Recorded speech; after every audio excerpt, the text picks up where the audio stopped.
Sorry about the delay. Okay, let's start. Good afternoon, everyone. My name is Jinwen Wang, and today I'm here to present our work, RTTE, Real-Time System Availability for Cyber-Physical Systems using TrustZone. And this is my first conference presentation, so let me know if there is anything unclear. Today we are embracing a brave new cyber-physical world where the machines and the human are becoming ever more connected through the autonomous systems. Some are safety critical, and some saving lives, such as medical devices, and some has enriched our lives, such as the smart home devices. Then we want to ask one question. How should we secure these safety-critical systems even if the OS kernel has been compromised? This is important because we want to feel safe when we step into our self-driving car and focusing on our work instead of thinking about what should we avoid on the road. So in these cases, how should we manage to maintain the minimal control for the safety?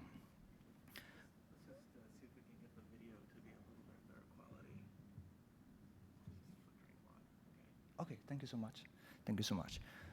So the first thing come into my mind when I thinking about the kernel attacker will maintain the minimal safety protection in the trusted execution environment. Like TrustZone, which can provide a strong resource isolation between the trusted and untrusted software.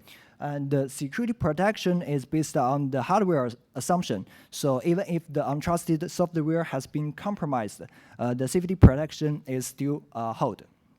It has been widely deployed on both high-end and low-end platforms.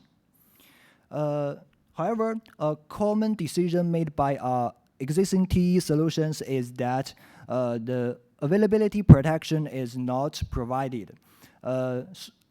Therefore, all of the resource orchestrations are controlled by the untrusted software. So as shown in the left figure, this is the task scheduling architecture of the OPTE, which is a widely used secure kernel on the TrustZone. If you want to call a trusted application, first you need to call the untrusted application, the RE app, and then the OS scheduler will decide when to schedule the trusted ones. And finally, the trusted application will be invoked through the SMC instruction.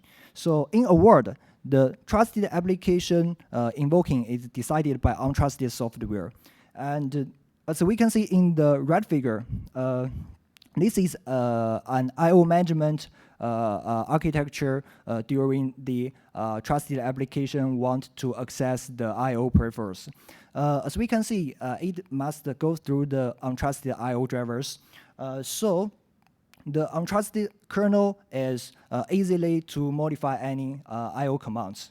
For example, if the peripheral is the actuators, the malicious kernel is fairly easy to change the hiding of the drones. So the availability may not very important in the traditional IT systems. However, it is pretty important in the cyber-physical systems. Several defining properties of the cyber-physical systems separate it from the traditional IT systems. Firstly, the cyber-physical systems continuously interact with the physical world because it controls the physical processes. And secondly, the sensing, control, and actuation must be finished in time. For example, if your self-driving car cannot stop in time before the pedestrian, it will be fatal. And lastly, if something goes wrong, the cyber-physical system will cause serial physical consequences, or the malware just went kinetic, such as crashing the pedestrian. So maintaining the loop in a timely manner is essential for the cyber-physical system. To further motivate our story and consider the real-time property beyond the availability is important. We conduct an attack sample and we developed the time wiping attack where the normal world exploits its access to the dynamic frequency voltage scaling to slow down the Zhang localization system in the TE by half. As we can see in the left figure, the ground truth and the normal trajectory in the black and green line are aligned very well without the attack. However, after the attack, we can see that the localization is all over the places. And this is because that the accumulated localization error has begun to break the control loop. And finally, the Zhang will crash. Coming back here, hopefully we have established the point that the real-time availability is important in the cyber-physical system. So if we break it down, it essentially means that the real-time computation availability, that is to say, the control must be finished in time, and the real-time I/O availability, which means the controller must sense and actuate on the system in a real-time manner. The threat model of our paper assume arbitrary code execution in the non-secure world, and where the attacker aims to destabilize the cyber-physical system through either denying access to the processor, such as prevent the control from ready, or disabling I/O devices such as sensors, actuators, or disable the peripherals such as timer and power. The hardware or sensor attacks and the side channel attacks are out of scope of this paper. To build RTE, we want to answer three key research questions. Firstly, what is the minimal set of hardware primitives for guaranteed the availability? And secondly, how should we provide the computation availability with a small TCP? And lastly, how should we provide the real-time I/O availability with the small TCP.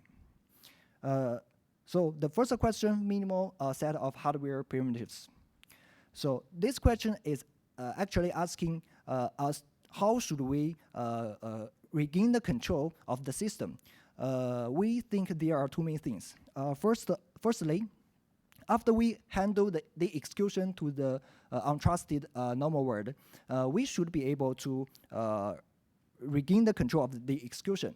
And the way we do it is use the secure timer, which is only available and configurable by the trusted domain.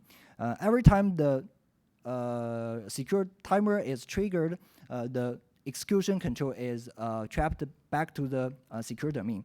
And the other one is a strong resource isolation mechanism. Because otherwise, the integrity of the system will be compromised and the system will still fail.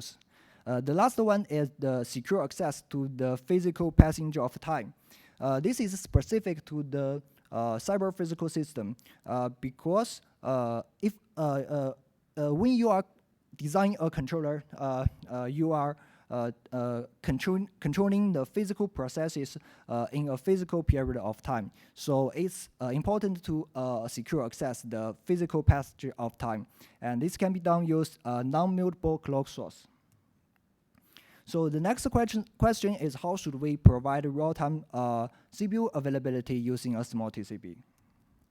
The most straightforward method is migrate the complex scheduler to the secure world and let the secure domain to orchestrate all of the tasks scheduling on both worlds.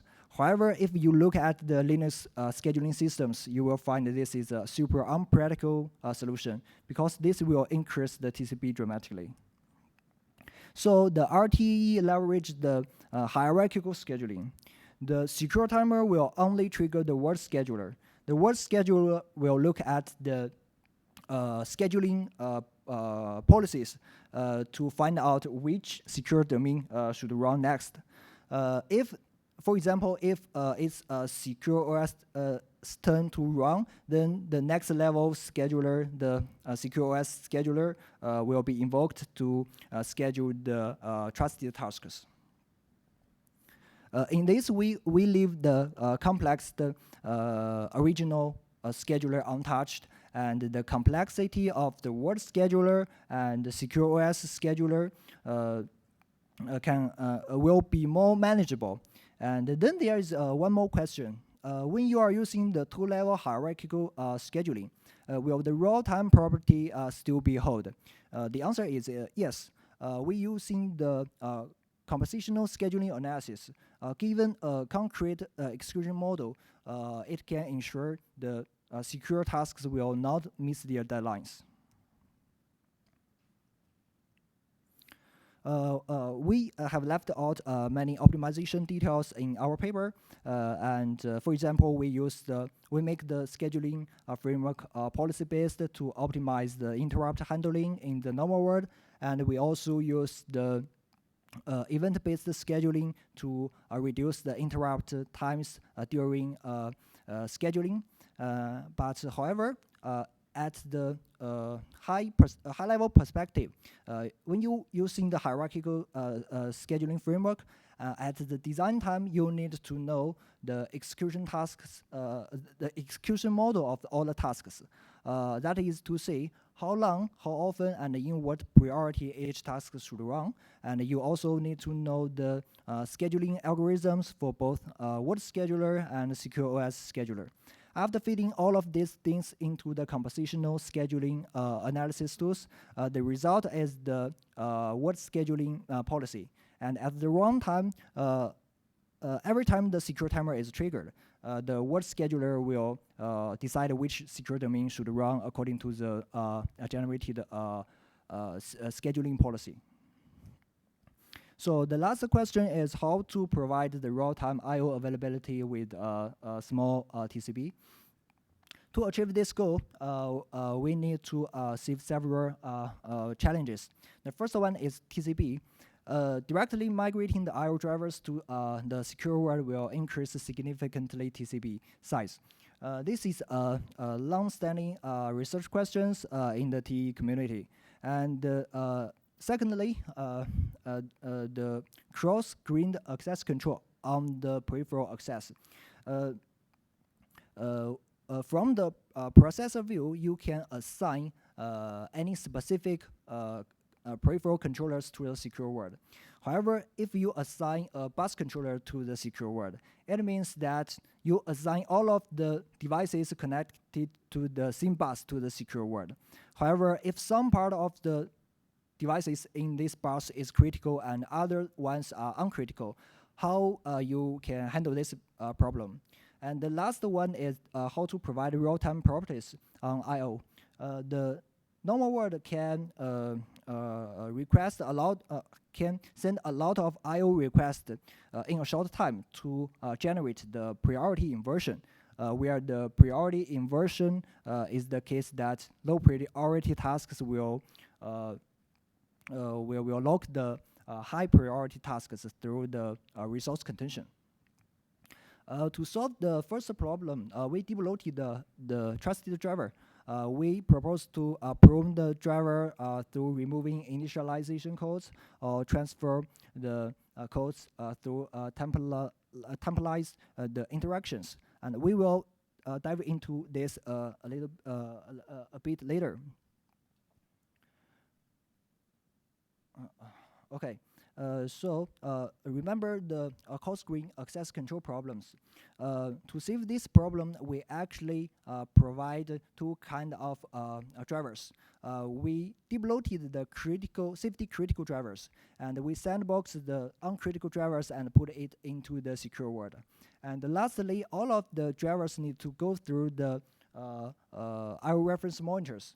And the temporal I/O reference monitors is used to enforce that the driver cannot lock the I/O for a long time, and the spatial I/O reference monitor is used to specifically look at how you are controlling the safety critical actuators or sensors. Driver deloading is one of the key techniques we use to find a balance between the TCP and the minimal safety critical functions. The high-level idea is that we observe the sub-physical system I/O operation is highly predictable and repetitive. For example, after you take off, the only way you interact with the barometer sensor is the getting pressure, and getting pressure again. So from the perspective of the I2C bus controller, you can see the same start configuration, read transfers, and end configuration repeated. So we ask ourselves, how about templatize these steps? And this is indeed what we did. We templatize these each steps in the operation and use a small amount of codes to drive the sensors. And in this way, we trade off the expressiveness of the driver code to the safety. That is to see the small TCP. The implementation of RTE include hierarchical scheduling framework, and driver splitting and sandboxing involve compile time instrumentation, driver deloading, including dynamic analysis, message recording, and message replaying, and mission-specific I/O reference monitor. To measure the system overhead of the RTE, we evaluate RTE on both hardware and software platforms on Cortex-A and Cortex-M platforms. Because of the limited time, we only show some key observations from our experiment data. The first is the scheduling optimization. We can see the tasks invocation from secure word in RTE will take significant less time than the task invocation in the OPTE. This is because tasks invocation in RTE will not generate a lot of context switch overhead between the normal word and the secure word. And the second one is the event-based scheduling adopted by the RTE will reduce the interrupt times a lot than the GFI-based scheduling because we leverage the insight that the cyber physical system is predictable. And from the micro benchmarks, we can see that the RTE can effectively decoupling the task priority from the security. To measure the control impact of the RTE, we also measure the control deviation under different physical conditions with different control deviation metrics. And from the result, we can show that RTE has minimal control impact on the cyber physical system on different physical conditions. We also benchmark the real-time tasks execution to show that the systems with RTE will not let their real-time tasks miss their deadlines. And the result shows that none of the tasks in the helicopter running on our self-constructed drones will exceed its maximum execution time. And we open sourced our system implementation online, and even though we are still cleaning some codes, most of the system implementation has been available. So if you have any questions, feel free to contact us. Thank you. Thank you.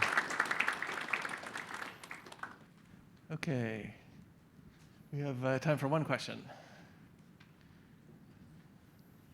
Hello, thanks for the great talk. I'm Anish from Georgia Tech. So earlier in the talk, you had a very interesting attack where you slowed down the processor to essentially violate the real-time requirements. So does RTTE alleviate that attack? And if so, what components are responsible for alleviating solving the issue? Okay, very good question. Actually, the frequency configuration is, on platform is through the MMIO. So if we assign the MMIO address into the secure world, so we can just prevent the malicious OS to access the frequency configuration. So that this kind of attack can be prevented. Oh, that makes sense. So just like a quick follow-up.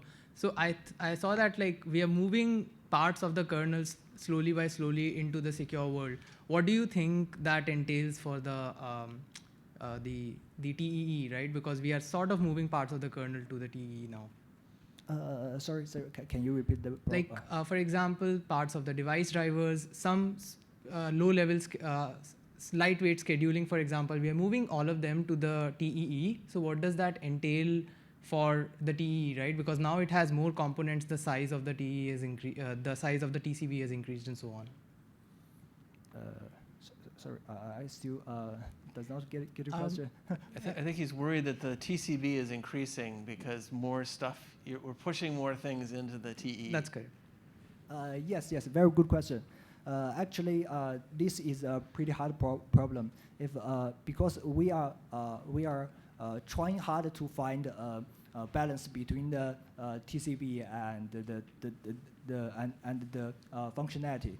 So what we are trying to do is to migrate more things into the secure world. Meanwhile, minimize the TCP. So you can see how we use the driver debloating or the hierarchical scheduling. All of these things is want to give the secure world the needed functionality but reduce the TCP. Makes sense. Very interesting. Thanks. Okay, thank you. Thank you.